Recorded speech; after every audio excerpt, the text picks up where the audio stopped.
بسم اللہ الرحمن الرحیم الحمدللہ رب العالمین والصلاة والسلام علی سید الانبیاء والمرسلین وعلی آلہ واصحابہ اجمعین وعلی کل من اتبعہم ودعا بدعوتہم الی یوم الدین۔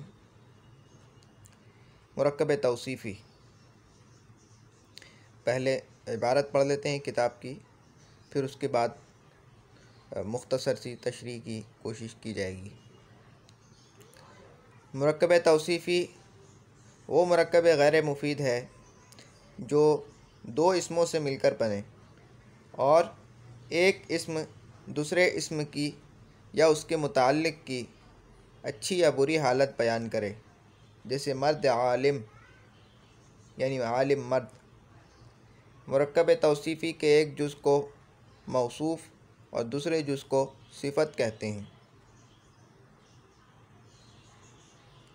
موصوف وہ اسم ہے جس کی حالت بیان کی جائے، صفت وہ اسم ہے جو کسی دوسرے اسم کی یا اس کے متعلق کی حالت بیان کرے، جیسے مرد عالم اور عالم مرد میں مرد موصوف ہے اور عالم صفت۔ قاعدہ: فارسی میں اکثر موصوف پہلے اور صفت بعد میں آتی ہے اور اردو میں ترجمہ اس کے برعکس ہوتا ہے۔ قاعدہ: مرکب اضافی میں مضاف کے آخر میں کسرہ، حمزہ اور یائے مجہول آتی ہے۔ اسی طرح مرکب توصیفی میں موصوف کے آخر میں بھی یہ تینوں آتے ہیں، جیسے مرد دلیر، جامہ سفید، سبو کہنہ۔ مرکب اضافی کی طرح مرکب توصیفی کی بھی دو قسمیں ہیں: مرکب توصیفی مستوی، مرکب توصیفی مقلوبی۔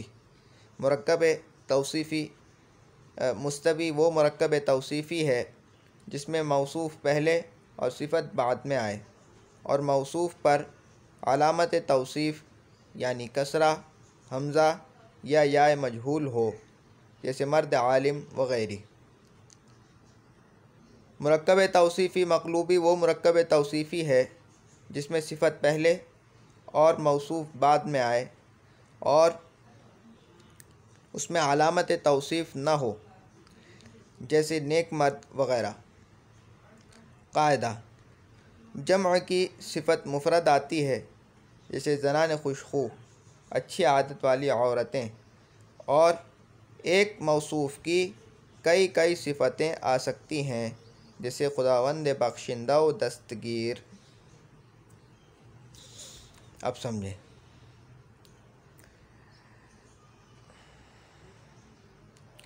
مرکب توصیفی، پچھلے سبق میں ہم نے یہ پڑھا تھا کہ مرکب غیر مفید کسے کہتے ہیں اور مرکب غیر مفید کی کتنی قسمیں ہیں، اور پھر یہ کہ مرکب غیر مفید کی جو قسمیں ہیں اس میں سے پہلی قسم ہم نے پڑھی تھی مرکب اضافی۔ اس سبق میں ہم مرکب غیر مفید کی دوسری قسم پڑھیں گے، وہ ہے مرکب توصیفی۔ مرکب توصیفی وہ مرکب غیر مفید ہے جو دو اسموں سے مل کر بنے اور ایک اسم دوسرے اسم کی یا اس کے متعلق کی اچھی یا بری حالت بیان کرے۔ ایک اسم دوسرے اسم کی یا اس کے متعلق کی، یا اس کے متعلق کے کا مطلب ہے کہ ایک اسم دوسرے اسم کی اچھی یا بری حالت بیان کرے یا دوسرے اسم سے جڑی ہوئی کسی چیز کی اچھی یا بری حالت بیان کرے۔ ٹھیک ہے؟ جیسے مرد عالم۔ مرکب توصیفی کے ایک جز کو موصوف اور دوسرے جز کو صفت کہتے ہیں۔ مرکب توصیفی کیونکہ دو اسموں سے مل کر بن رہا ہے، مرکب ہے، تو مرکب کے دو جز ہوتے ہیں، دو ٹکڑے ہوتے ہیں۔ تو مرکب توصیفی کے بھی دو ٹکڑے ہیں۔ پہلے ایک ٹکڑے کو سمجھ لیں کہ ایک ٹکڑے کو موصوف اور دوسرے ٹکڑے کو صفت کہتے ہیں۔ ایک ٹکڑے کو موصوف اور دوسرے ٹکڑے کو صفت، صفت نہیں، صفت۔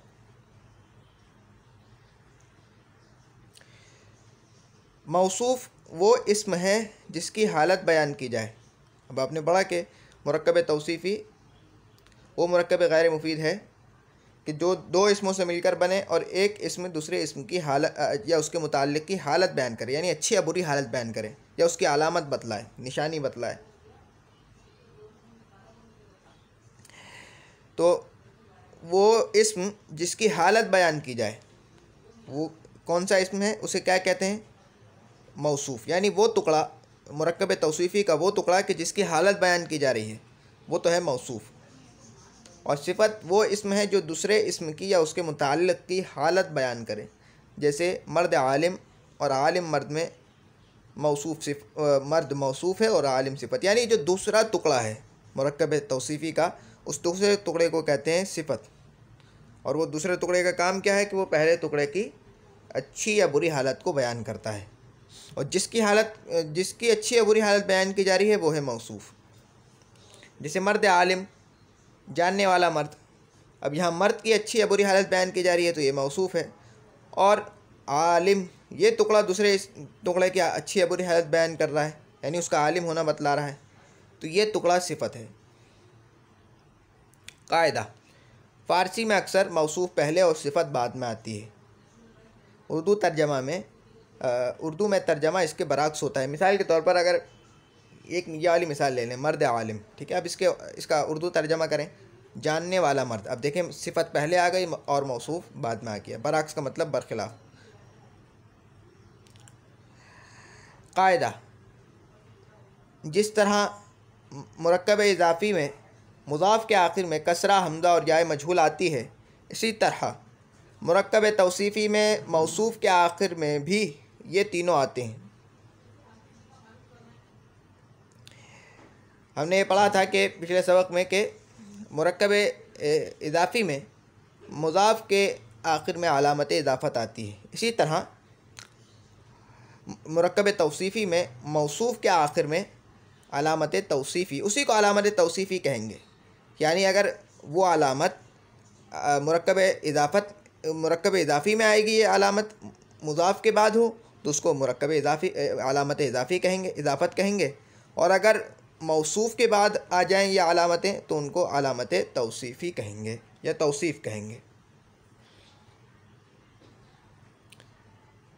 تو اسی طرح مرکب توصیفی میں بھی مضاف کے آخر میں بھی یہ تینوں آتے ہیں۔ مرکب توصیفی میں موصوف کے آخر میں بھی یہ تینوں آتے ہیں، جیسے مرد دلیر، یہ کسرے کی مثال، جامع سفید، یہ حمزہ کی مثال، سبو کہنہ، یہ کس کی مثال ہے؟ جائے مجہول کی مثال۔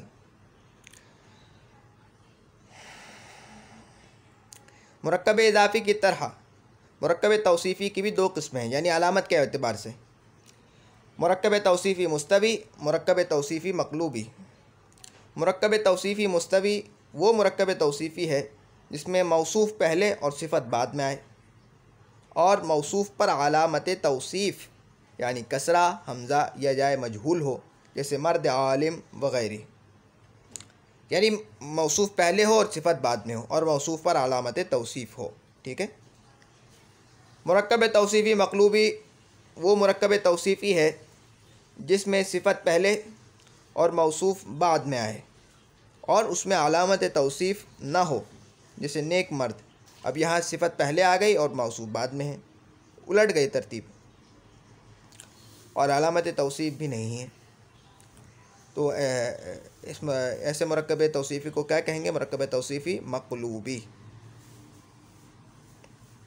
قاعدہ: جمع کی صفت مفرد آتی ہے، مطلب یہ ہے کہ صفت ہمیشہ مفرد ہی آتی ہے، چاہے اس کا جو موصوف ہے وہ جمع ہی کیوں نہ ہو، یعنی اگر موصوف واحد ہوگا تو اس کی صفت بھی واحد آئے گی، یہ تو ٹھیک ہے، اس میں کسی کو اختلاف نہیں ہے، لیکن یہ بتلانا چاہ رہے ہیں کہ اگر صفت موصوف جو ہے وہ جمع آ جائے، جمع، پھر بھی اس کی صفت جو ہے وہ واحد ہی آئے گی، ٹھیک ہے، صفت واحد آتی ہے اگرچہ اس کا موصوف جمع ہی کیوں نہ ہو۔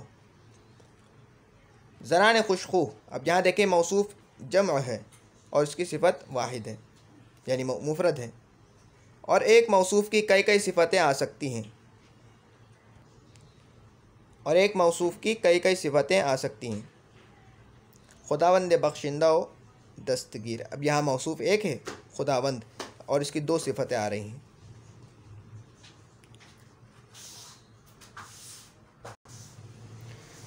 تمرین مشق، مندرجہ ذیل مثالوں کی ترکیب، مرکب توصیفی مستوی و مقلوبی، اور موصوف اور صفت کی شناخت اور وجہ شناخت بیان کریں۔ تن پاک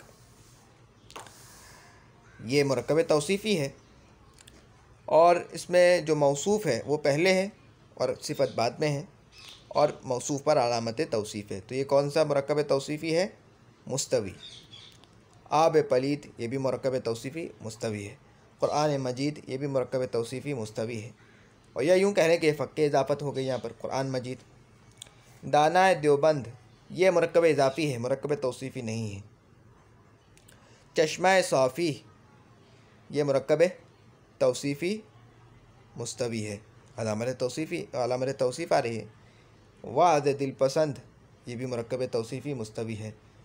کریم خطا بخش و پوزش پذیر یہ بھی مرکب توصیفی ہے اور مستوی ہے۔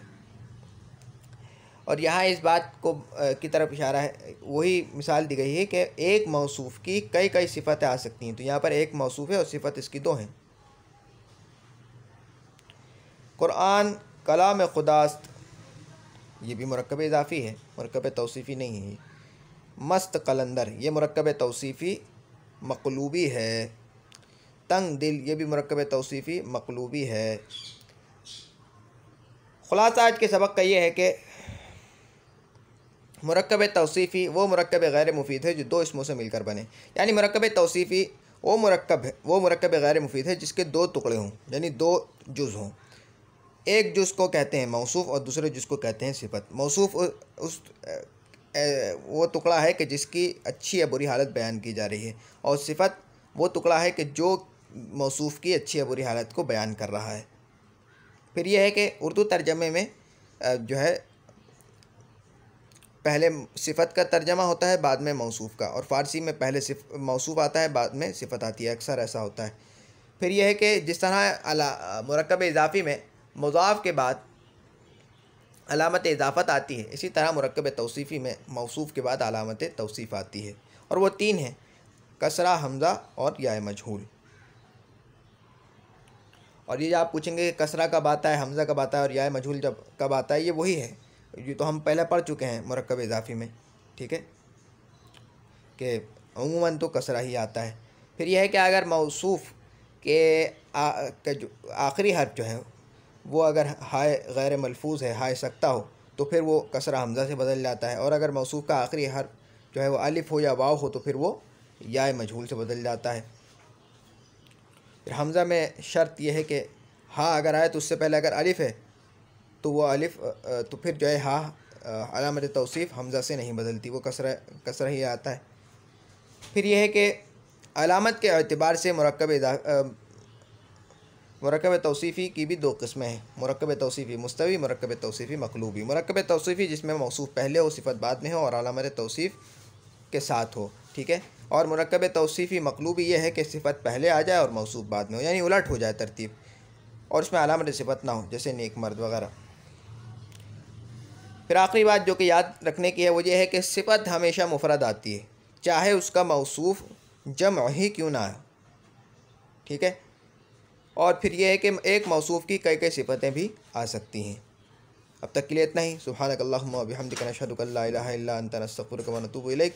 سبحان ربک رب العزۃ عما یصفون، وسلام علی المرسلین، والحمد للہ رب العالمین۔ السلام علیکم ورحمۃ اللہ وبرکاتہ۔